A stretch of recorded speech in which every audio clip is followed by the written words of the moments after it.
Hello, everybody, and welcome to the Evolve.ag podcast. Today, I'm here with Durga in Singapore at Shiok Meats, and we're going to hear all about what's happening within our team. Hello, everyone. Thanks, Wendy. It's a pleasure being here, and I'm really excited about the podcast. I would love if you could just give us a little bit of background about Shiok Meats, how long it's been in business, et cetera, et cetera. Yeah. Shiok Meats is a cell-based lean meat company, the first of its kind in Singapore and Southeast Asia. And our company was founded by Dr. Sandhya Sriram and Dr. Kai in August 2018. So Sandhya and Kai were basically stem cell biologists who have been working in premium research institutes like Agency for Science Research and Technology. So they left their jobs, high-paying jobs, with a vision to use their skills and knowledge to make food sustainable. Sandhya also has prior experience in business development, and she's been a co-founder of two other companies like Biotech in Asia, which is a news website company, and SciGlow, which is an event management company that organizes scientific conferences and workshops. Wow, that's really exciting. And let me just back up a minute. I would love to hear about your role at Shiok Meats, how long you've been here. I think I heard that you were the first employee. Yes, so I'm the business and operation manager here, and I've been working with Shiok Meats for the last 10 months. I was their first hire. And in terms of my background, I have a master's in life science and have co-authored publications in the field of metabolic diseases and infectious diseases. So I was interested about commercialization and business side of scientific research. And therefore, I took up a master's in business administration as well. So I was completely fascinated by Shiok Meats' vision to disrupt the food space by producing meat without killing animals. Be a part of a moment where there's no animal cruelty involved. Can you explain a little bit about what Shiok Meats is doing now? Yes, absolutely. So Shiok in Singapore and Malaysian slang means fantastic or delicious. So our company mission is to bring delicious, healthy, clean seafood and meats by harvesting from cells. It's similar to your greenhouses for fruits and vegetables. So in order for you to grow a plant, you take a part of a plant cutting and then place it in a nutrient-rich environment for the plant to grow and bear the fruits and vegetables. Similarly, in cell-based meat, we isolate stem cells from an animal and then allow them to grow by placing them in a nutrient-rich environment, which is nothing but providing them carbohydrates, fats, proteins, vitamins, and minerals.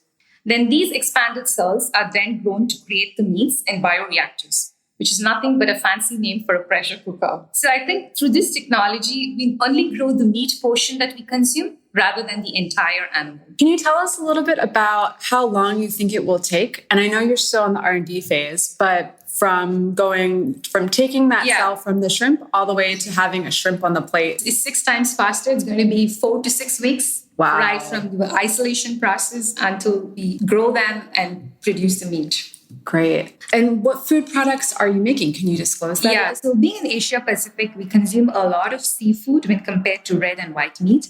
So that was the reason our founders decided to focus on crustaceans like shrimp, crab, and lobsters.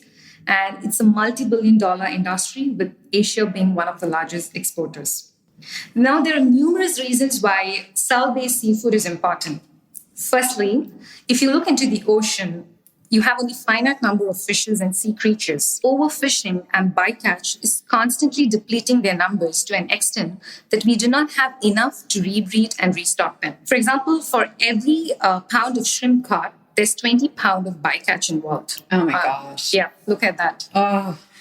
And if you look at the oceans, they're polluted with microplastics and heavy metals like mercury. And research says we dump about 8 million tons of plastic into our oceans. And if we're going to go at this rate, it's going to be more plastics in the ocean rather than fishes. Mm-hmm. And also most of the seafood that we consume comes from factory farms. So shrimps are bottom feeders, and therefore they feed on dead and decayed organic matter. So many of the farms exploit this condition and grow them in sewage water. And then they load them with tons of antibiotics and hormones to make them look big and clean them with bleach so that the color looks healing. Oh my God. Think about you're eating these kind of shrimp. I don't think I'm ever going to eat shrimp again. Yeah. Absolutely. You're going to eat shrimp again, but it's going to be Shiok shrimp, right? Which is clean. Oh, man. And also look into because they wanted to do the shrimp farms, most of the mangrove forest areas have been cleared. And this leads to a number of ecological problems, like, it introduces non-native species and diseases, and the organic waste and the chemical effluents from the shrimp farms, they actually pollute the underground water and coastal estuaries. And mangrove typically have been home of millions of coastal inhabitants like birds and fishes. Think what will happen to all of these inhabitants. And it has really destabilized the entire coastline. So I think listening to all this cell-based seafood is the need of the hour. Yeah, and it will give nature time to start regenerating itself. Yes, absolutely. Right? You need time for all this. That's great.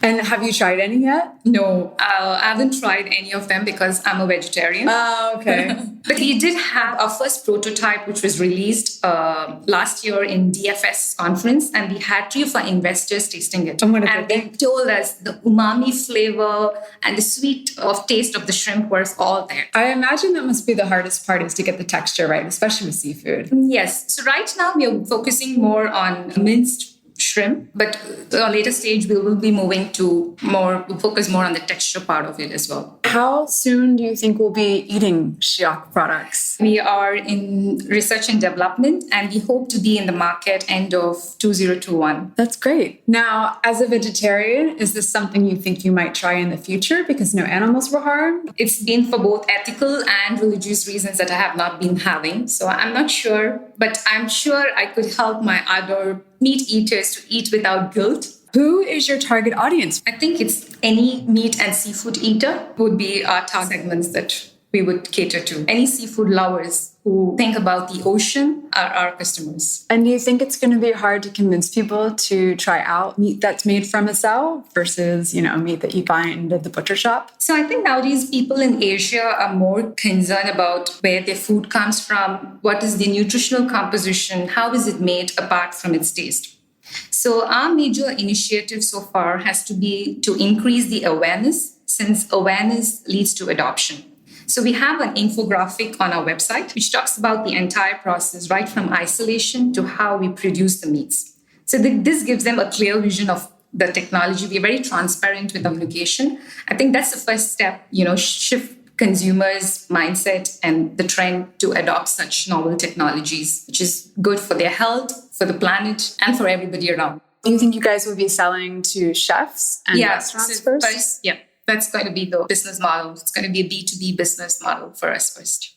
Are there a lot of chefs here in Singapore that are really excited about this? Yeah, there are a lot of chefs who are really very excited because it takes a lot of time for them to deshell the shrimp. And then when we say we have a minced shrimp ready, they're all very excited. And especially with shrimp, the way it's grown and farmed, it's such a nasty one. Yeah, I hadn't thought about that, how long it takes to actually prepare a shrimp, with peeling it, deveining it, all of that. Yeah. So, what a time saver. And what are some of the biggest challenges that Shiok has faced up to this point? Shiok started with the $10,000 angel investment, and that's how Sandhya and Kai started off. There is absolutely no academic research out there to talk about isolating stem cells from shrimp. So they cut open the shrimp and figured out the entire technology right from the scratch. And they filed for the patent too. I remember them telling me and our team that they used to take a ferry to St. John's Island to carry out isolations there. Where is St. John's Island? St. John's Island is in Singapore, so you have to take a ferry and go there.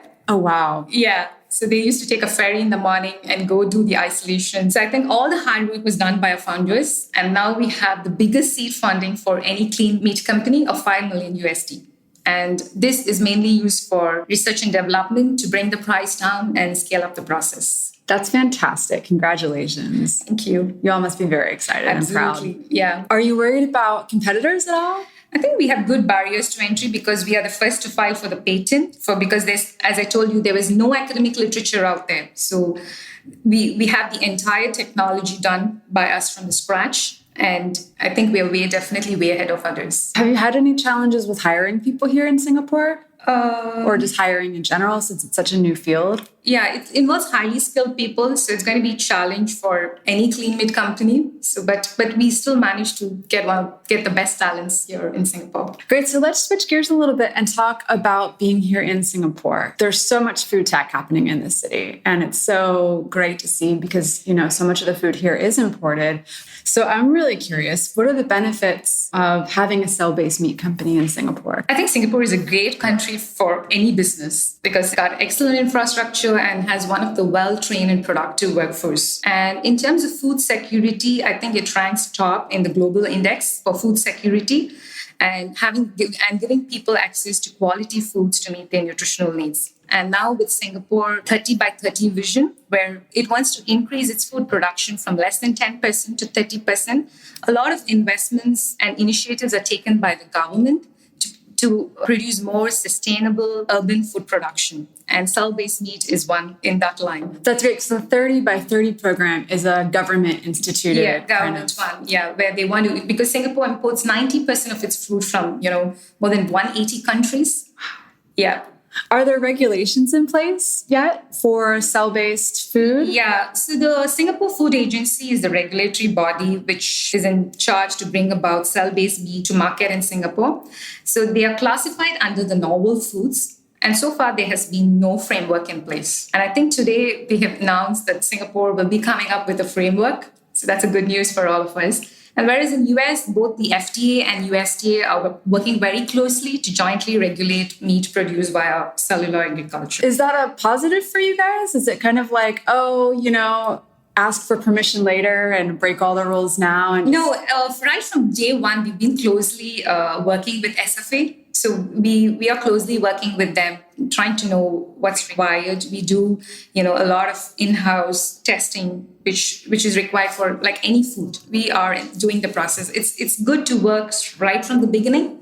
So that's what we've been doing with SFA. That's fantastic. And what's their take on all of this? Are they really excited about it? Yeah, they are very excited about this. As I said, like Singapore's 30 by 30, you want to produce homegrown foods. So I think we're fitting well into that stream. Now, are you all partnering or collaborating or even talking to other people in this cell-based, cell-cultured? Yeah, it's quite a close-knit ecosystem. So, constant collaboration and open innovation, I think. And we know what are the recent developments and things happening in this field. What term or terms do you all prefer? There's been so much controversy over the past year about cell-based meat or cell-cultured meat, lab-grown meat, etc. Is there a particular term you like? Cell-based and clean meat is something that we would like. Are there ones that you would avoid? Lab-grown. You're not the first person I've talked to in this space who said that. And then, one more question.